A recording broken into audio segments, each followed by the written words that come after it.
Quinta-feira, 25 de abril. Tema: Animados pela Esperança. Pergunta 7. Leia Hebreus, capítulo 2, verso 14 e 15.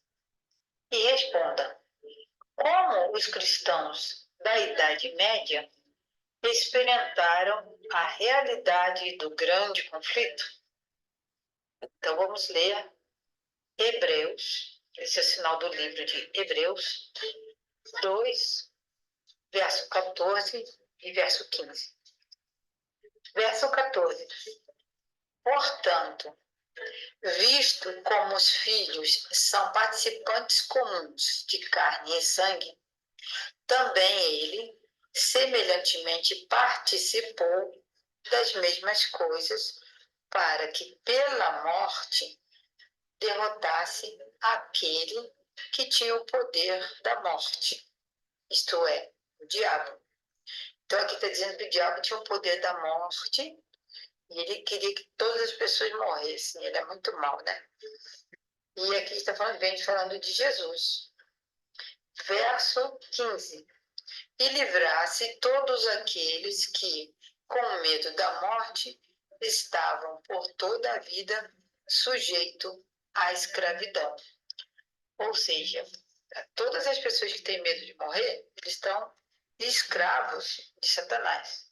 Mas Jesus veio aqui para nos libertar da morte. Então, os crentes da Idade Média, eles experimentaram esse grande conflito, esse grande medo, né?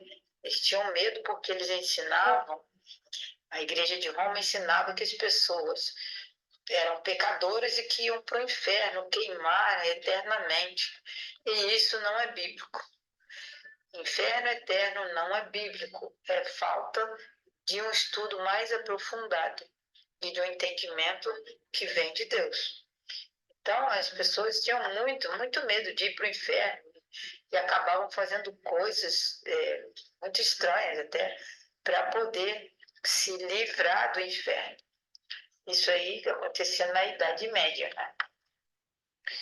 Então, para responder a pergunta número 7, nós vimos então que essas pessoas da Idade Média, eles enfrentaram muita perseguição e morreram também por causa de sua fidelidade a Deus. E eles não tinham mais medo daquilo que Roma ameaçava fazer com eles, né? E eles demonstraram, então, grande confiança nas promessas de Deus.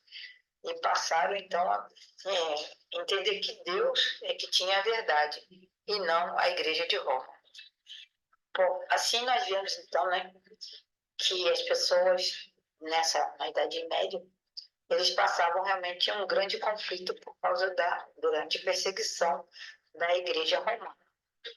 O que encorajava os fiéis valdenses durante as perseguições, o que deu aos reformadores Hus e Jerônimo, Tyndale, Latimer, são pessoas, né, que começaram a estudar a Bíblia e fazer a reforma, quer dizer, voltar às origens da Bíblia. Então, essas pessoas, esses homens, tiveram coragem para enfrentar as chamas, né, a fogueira. Eles não tinham medo. E também a espada, porque essa grande perseguição que ocorreu no período de 1260 anos da Igreja de Roma contra os cristãos, quando eles pegavam as pessoas que eram fiéis a Deus, os cristãos, eles matavam sem dó, torturavam, julgavam falsamente e pediam para que eles renegassem a Deus, porque de acordo com a Igreja de Roma, o que essas pessoas, né, os reformadores, ensinavam era heresia, mas na verdade era o contrário.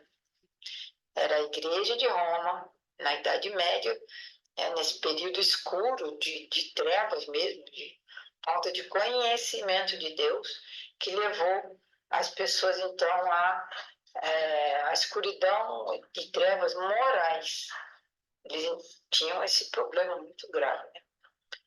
Bom, com fé e muita coragem, né? Essas pessoas, os reformadores, tiveram fé nas promessas de Deus, eles acreditavam, então, na promessa de vida eterna. Porque Jesus, numa parte da Bíblia, diz: porque eu vivo, vocês viverão também. Então, eles consideravam a força de Cristo suficiente para as maiores provações e sofrimentos da vida deles. Eles encontravam alegria, até mesmo, né, em comunhão com Cristo na hora dos seus sofrimentos, porque como Jesus sofreu, eles também sofriam. E a fidelidade deles é um poderoso testemunho para todo mundo. Então eles olhavam além para o futuro, não aquilo que estava acontecendo com eles naquele momento de sofrimento, de perseguição, de morte, de injustiças. Eles sabiam que pela ressurreição de Cristo, que a morte agora era um inimigo derrotado. Para eles, o domínio da morte fora quebrado. Eles se apegaram às promessas da palavra de Deus e assim eles foram vitoriosos, porque agora eles estavam animados pela esperança da palavra de Deus. Pergunta 8. Que garantias essas promessas dão a você e a mim? Como essas promessas nos ajudam na hora das provações? Nós vamos ler João, capítulo 5, verso 24. Capítulo 11, verso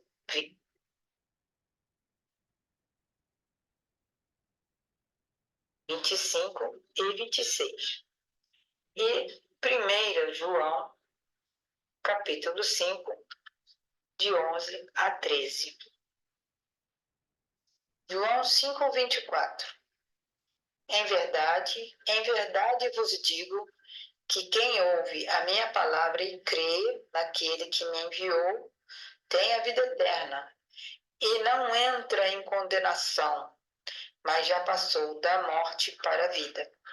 Ou seja, aquele medo que as pessoas tinham era por causa da influência daqueles ensinamentos, quem era mal, não ia para o céu, ia para o inferno, ia queimar eternamente. Eles tinham um medo muito grande, muito. Então, olha o contraste que existe na palavra de Deus. Quem está falando aqui nesse verso é o próprio Jesus, que é aquele que acredita no Pai, que foi o Pai que enviou Jesus para nos salvar, ele já não entra em condenação, mas passou da morte para a vida. Agora, capítulo 11, verso 25 e 26. Verso 25. Declarou-lhes Jesus: eu sou a ressurreição e a vida. Quem crê em mim, ainda que morra, viverá. Verso 26. E todo aquele que vive e crê em mim, jamais morrerá. Você acredita isso? Verso 27. Jesus estava conversando com Marta, né? Então a Marta respondeu: sim, Senhor, eu creio que tu és o Filho de Deus, és o Cristo que havia de vir ao mundo. Então, por esses versos, nós aprendemos pela palavra de Deus que a morte é um inimigo derrotado se nós acreditarmos em Cristo, não é? E como Cristo foi fiel a Deus, nós devemos ser fiéis também, né? E passaremos da morte para a vida eterna com o quê? A esperança da ressurreição, se nós nos mantivermos fiéis a Deus. Então, esses homens reformadores, mesmo diante da morte, da prisão, da injustiça, eles não vacilaram. Por exemplo, o John Hus, ele ficou na prisão. Ele apanhou muito durante os meses que ele ficou na prisão. Né? Ele era torturado dessa forma. Na prisão, né, na cela, era um lugar frio e úmido, e isso acabou causando nele uma febre muito grande, ele ficou doente. No entanto, a graça de Deus o susteve.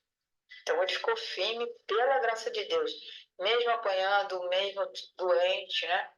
Então, ele não desistiu durante esse período de provação que ele teve.